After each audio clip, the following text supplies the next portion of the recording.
fuerza, de vigor. ¿Recuerdan cuando estaba con nosotros una vez predicando el hermano Leo Fenton? 83 años, necesitaba una mesita. Y dice, ¿dónde hay una mesita por una estación? Corrió y agarró una mesa que estaba en una orilla y se la trajo cargando la mesa y la puso. 83 años. Yo lo vi y dije, wow, eso es el reino de Dios. Y luego, platicando con él, me dice, la otra vez estaba hablando con mi hermano mayor. Y, ¿qué? Eso es el reino de Dios. Dije, amén, está bueno eso. ¿No te parece maravilloso eso? Dije, si me habla de su abuela, entonces sí. Yo no sé. Pero es reino de Dios. Por eso dice, por cuanto ellos menospreciaron, yo lo corto de mi altar. Ahora, ¿qué piensan tus hijos del altar? ¿Qué piensan de adorar, de exaltar al Señor, de ofrecer, de ofrendar, de bendecir a Dios? ¿Qué piensan tus hijos de lo dado a Dios? Porque si menosprecian el altar, corren peligro de ser cortados del altar. Y la vida fluye del altar. Entonces, ¿qué hacemos? Les ayudamos a amar el altar. Papá, ¿para qué es el altar? ¿Qué sirve el altar? El altar significa lugar elevado y lugar de la matanza. Vengas, hijo, a matarlo al altar. ¿Cómo es eso? Lo va a traer para que entregue su carne al Señor. Déjeme a un lado su Nintendo y sus cositas y todo. Venga, Dios. Bueno, eso ya dicen los hijos que cuando hablamos de Nintendo nos oímos muy atrasados. Pero bueno, en fin. ¿Qué quieren? Lo más que jugué fue Atari. ¿Recuerdan ustedes eso? ¿Se acuerdan de eso? No, era. Oye, era especial. Yo era bueno, esas cosas. Bueno, eso es otro asunto. El punto de esto es.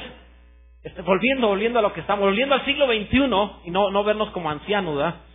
Volviendo al siglo XXI, dice la palabra sobre esto, sobre cortar del altar. Entonces, te decía hace un momento sobre en México cómo está el nivel de vida y la calidad y cantidad de vida. No es lo que Dios diseñó para nuestra tierra. Se puede tener una vida mucho más larga.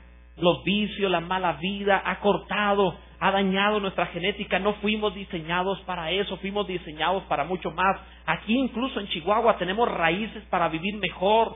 Otra vez se llevaron unos rarámuris a una carrera en los Estados Unidos y un rarámuri ganó la carrera. Entonces le preguntaron qué era lo que él pensaba mientras corría. Y el hombre corrió con toda su alma y cuando estaba tratando de hablar no podía. Y no podía hablar el pobre hombre. Entonces le preguntan qué es lo que él pensaba mientras estaba corriendo y él dijo algo muy interesante. Este hombre dijo lo siguiente. Dijo él, pues yo estaba pensando que con el premio comen un mes lo del pueblo. Qué interesante. Cuando tú entiendes la bendición generacional, tú vas más allá. Tú no eres de los que se limitan. Se te sale el corazón por el pecho, ya no tienes aire, estás a punto de caer muerto, pero corres un poco más porque sabes que Dios te diseñó para mucho más. Nuestra tierra fue diseñada para más. Fuiste hecho para mucho más. Alguien adore a Dios y diga, Señor, trae promesas sobre nosotros. Bendición. Pero la vida cortada, la vida pequeña, la vida en pobreza, la vida en ignorancia, la vida en enfermedad, no es el diseño correcto, normal. Entiendo que puedas pasar una época de tu vida, un momento de tu vida, en una casa de barro que se desgasta, se cansa y se puede enfermar, se puede lastimar, lo entiendo, pero no es lo normal. Es extraordinario, sucede a veces, pero no siempre. Ahora vea la palabra nuevamente ahí en el capítulo 2, verso 35, mira lo que dice. Dice Dios, yo me suscitaré un sacerdote fiel que haga conforme a mi corazón y a mi alma. Y yo le edificaré casa firme y andará delante de mi ungido todos los días. Y el que hubiere quedado en tu casa vendrá a postrarse delante de él por una moneda de plata y un bocado de pan, diciéndole, te ruego que me agregues a alguno de los ministerios para que pueda comer un bocado de pan. Pensar en el ministerio para comer es una vida de juicio.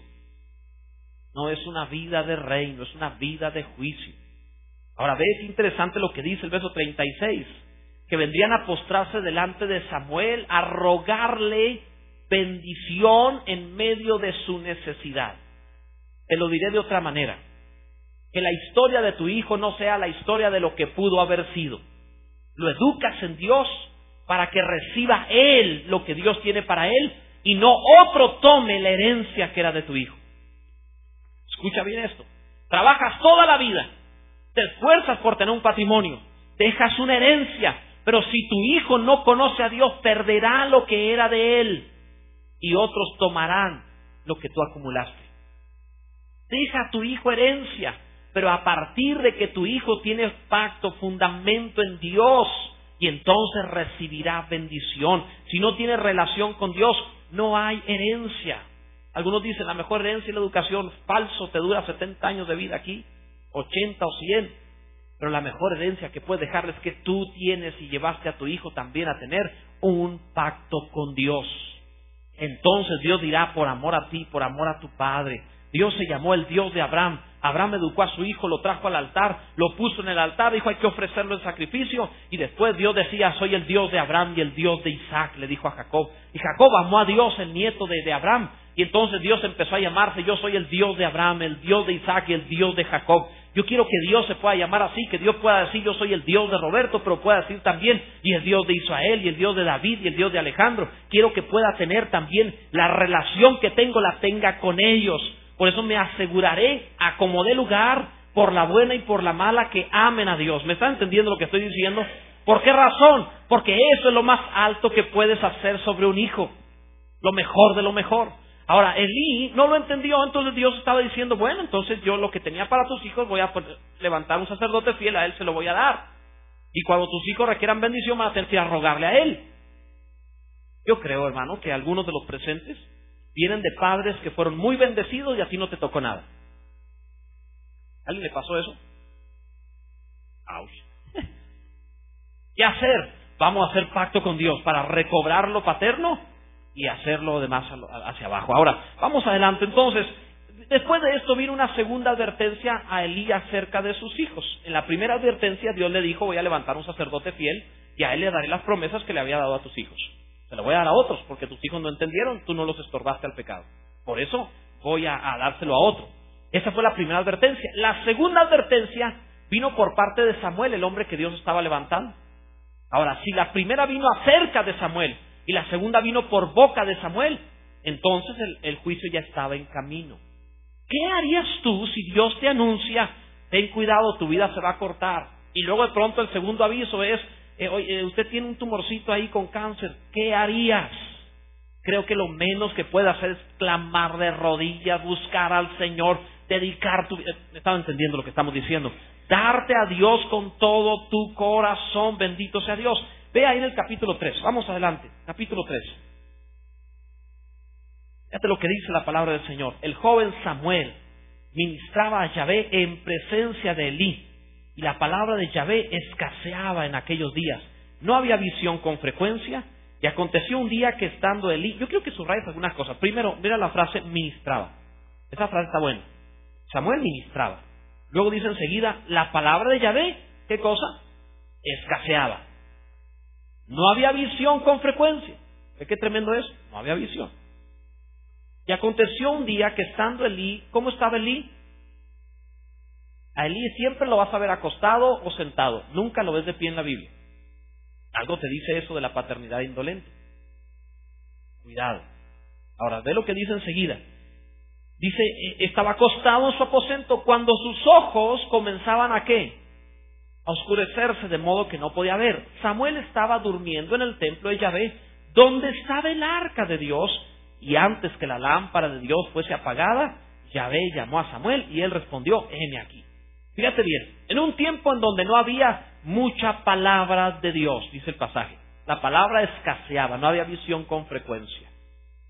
Estamos en un tiempo en donde existe mucha predicación, pero no necesariamente mucha palabra de Dios. ¿Entiende la diferencia entre predicar y dar la palabra de Dios? Yo tengo la capacidad, por la gracia de Dios, de preparar mensajes y predicar. Puedo enseñar de prácticamente todo tema bíblico en el día que sea sin prepararme para esa ocasión. O sea, ya lo sé, lo conozco, he estudiado y vivo estudiando la palabra. Pero el que me pare a predicar no significa que sea la palabra de Dios, a menos que dedique un tiempo para ir al Señor y asegurarme qué quería decirle Dios al pueblo, y después de asegurarme lo que Dios decía, vengo y preparo lo que tengo que traerte. Entonces no solo será una predicación, será la predicación de la palabra de Dios.